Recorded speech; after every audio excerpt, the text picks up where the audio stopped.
Hello again, everyone. Edwin Learnard back once again. In this YouTube astrological segment, I'm going to be talking about Mercury at 29 degrees in astrology. Now, anyway, first off, 29 degrees in astrology, I see this as representing the full culmination or energy of a planet. Or whatever it might be, or astrological placements such as the ascendant or MC. But in this case being Mercury, someone that has Mercury at the 29th degree or anaretic degree, they may talk very incessantly, be very loquacious, and simply can't ever assimilate enough information. 29 degrees in astrology can also be crisis ridden. It could be perhaps there may be perpetual issues with siblings, neighbors, cousins, and also matters pertaining to communications. Now, this could be, I see this as the inveterate procrastinator degree. That's what I call it anyway. Given this is the last degree of a planet, that this person may be notoriously late for Mercury-related things such as communications, matters pertaining to siblings, cousins, short journeys, emails. Also, a 29th degree in Mercury, like 29 degrees in general, I see them as being paradoxical. Now, 29 degree in Mercury, this could be somebody that communicates extensively and excessively, but at the same time, it could be about an overabundance of communication.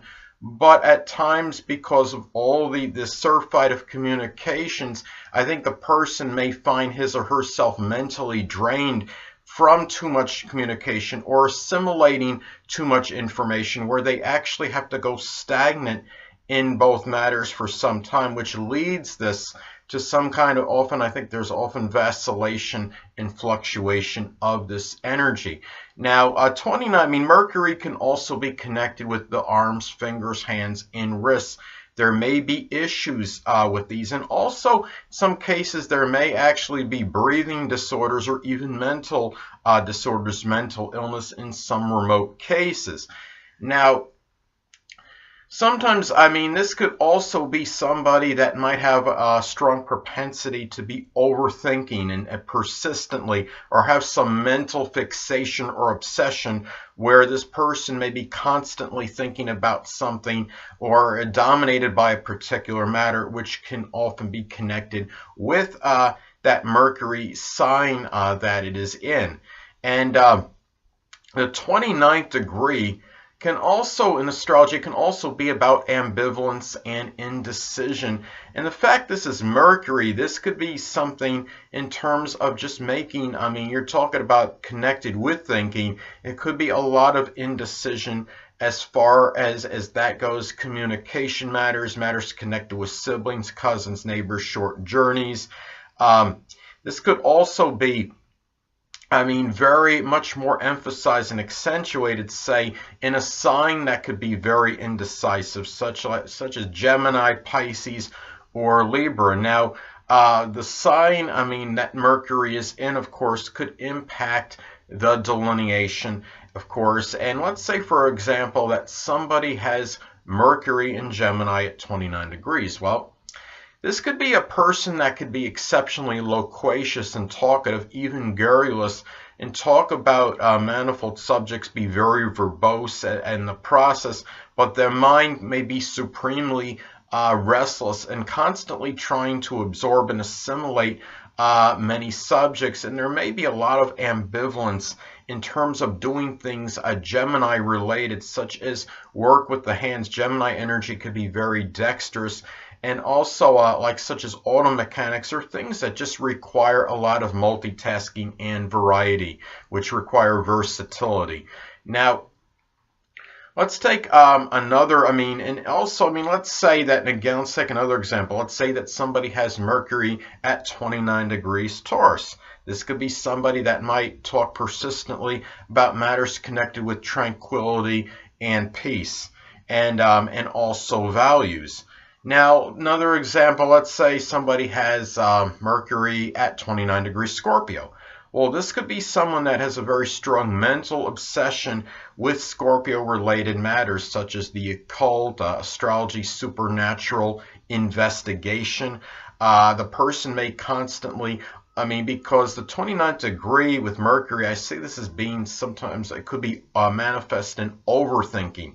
And if it's in 29 degrees Scorpio, well, this could be somebody that might be constantly overthinking about perhaps people with hidden agendas or ulterior motives or trying to manipulate them somehow.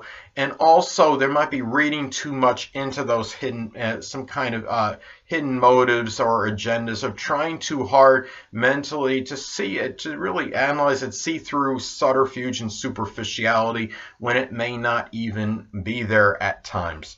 So, and it might give a lot of ultra suspicious and skeptical thinking.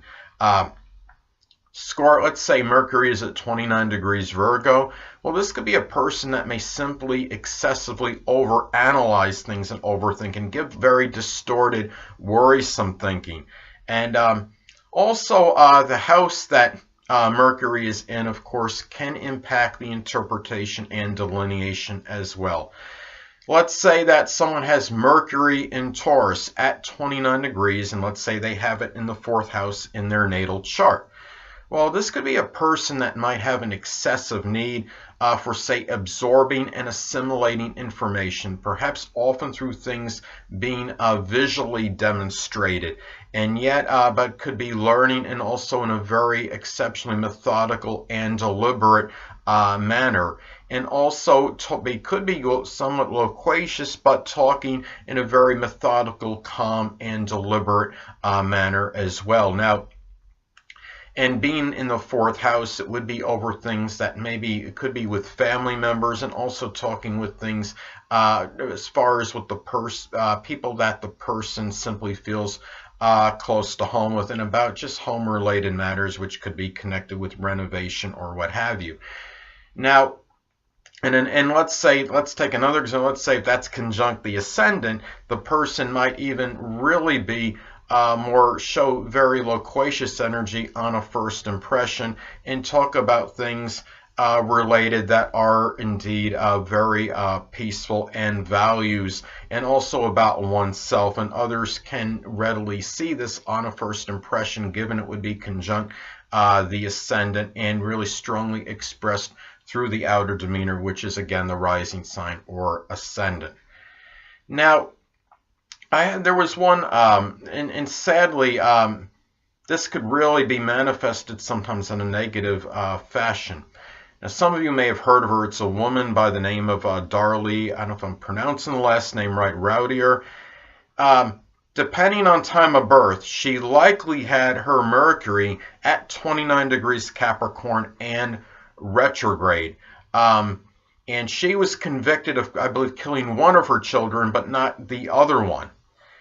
And the thing about this is, well, I'm thinking that this Mercury, let's say if it actually was at 29 degrees Capricorn retrograde, it could have played a role, because in this astrologically somewhat attributed to this, because Mercury, okay, in this sign at Capricorn could be connected with a lot of premeditation and planning, and be very intransigent, cold, and a lot of callous thinking. And being retrograde, it could be done with a lot of review before acting out on what she set out to do. Capricorn can be the taskmaster of the Zodiac at 29 degrees. This could be a very strong full expression and culmination of that energy. Now, and the thing about it is, to 29 degrees Mercury, again, as I stated in the earlier part of this video, that it sometimes, I believe, it can manifest in some kind of a mental disorder or illness. Now, I'm going to take an example of this. Paul Keller, some of you may have heard of him. He was notorious, a Seattle arsonist. He has his Mercury in Sagittarius, in its detriment, near the 29th degree. He had it at like 28 degrees, 59 minutes of arc, so everything but 20 at the 29th degree, very exceptionally close to it. And he also had it in his 6th house. And the thing about this is, he was I mean, he was considered, according to Astro.com, he was considered cyanotic baby. So it stated on Astro.com that he was likely to have damage to the brain, and Mercury can be connected with the brain. So I think sometimes the way, I mean, 29 degree in isolated remote cases can indicate perhaps some mental disorder, and sometimes it could even be some brain damage. I do believe in some cases, though this was not 100% confirmed that he actually did have the brain damage, but I wouldn't be surprised if he did. He also apparently, I mean, at least according to a number of people, suffered from pyromania, and even had perhaps sociopathic tendencies. Now, this may not be classified either one technically. Maybe, if it may not be classified as mental disorders, but a lot of people can perceive those as such, even if they are not classified as mental disorders. I see them as really being that, though, and it may not be classified as that technically, but I do see that as some issues. And considering all the arson situations he was involved in, all those fires he set, I mean, something, in my opinion, something was certainly not right with him. So anyway. And the thing, too, about this is to top it off, he even has his MC in Aries at the midpoint of a cardinal T-square configuration. And, of course, Aries, I mean, and that Mars energy, I believe, can be associated with arson. So that was almost like that point of that overcompensation, over-accentuation on his part to deal with that, I believe, was that moon opposition to his moon in Cancer opposition to his sun in Capricorn.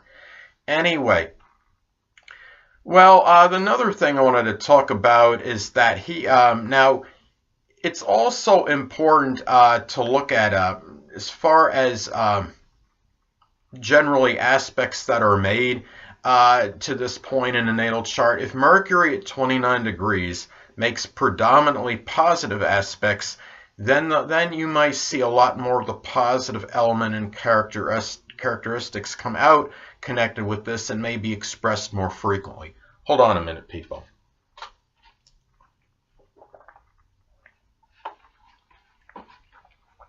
Sorry about that. And this could be a person that receives perhaps honors, accolades through their communication, and even perhaps in activities with neighbors, assimilating information, and be very good, exceptionally good at dissemination of information.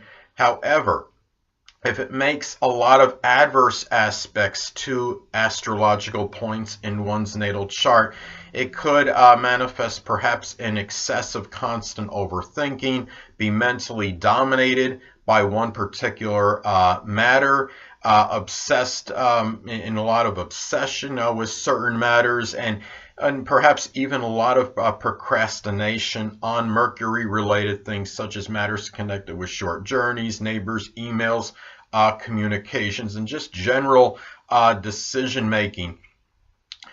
Now, specific aspects could be significant as well. Now, let's say that somebody has Mercury at 29 degrees making an adverse aspect to their Pluto in their natal chart. This could be a person that really could intensify obsessing over a matter, and unfortunately could manifest in perhaps really strongly, excessively, perhaps trying to manipulate others often, and through their words, and really which often is how that is done anyway.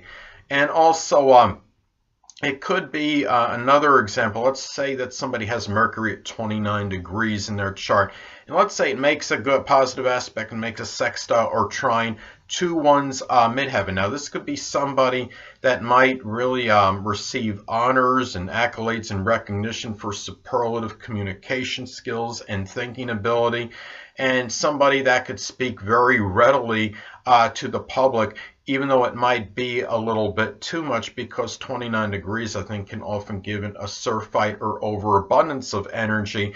But the thing is, but a person could have a very great affinity for this and be very auspicious. It could be very auspicious for very verbose communications with superiors. In that example, if somebody does have Mercury at 29 degrees making a sextile or trine to their midheaven, and of course the sign is important as well. And let's say if somebody had that at 29 degrees Aquarius, that could be done in connection with speaking in a very clear, perspicacious manner, and also perhaps with speaking with a lot of new concepts and ideas, and perhaps even innovative thinking, and that could win favor perhaps with authority figures. So anyway, people, that'll conclude this YouTube astrological segment for Mercury at 29 degrees in astrology. Stay tuned next time, where I'm going to be talking about Venus at 29 degrees in astrology. Two things I want to get with you on before I head out. Firstly, the stars may impel but do not compel. And secondly, never isolate any single astrological element, aspect, planetary placement, position, configuration, influence, or what have you, and make an analysis of a person astrologically speaking based on this alone, because astrologically speaking, the person is the sum of all their components in their natal chart and not just one. Until next time, people, stay well.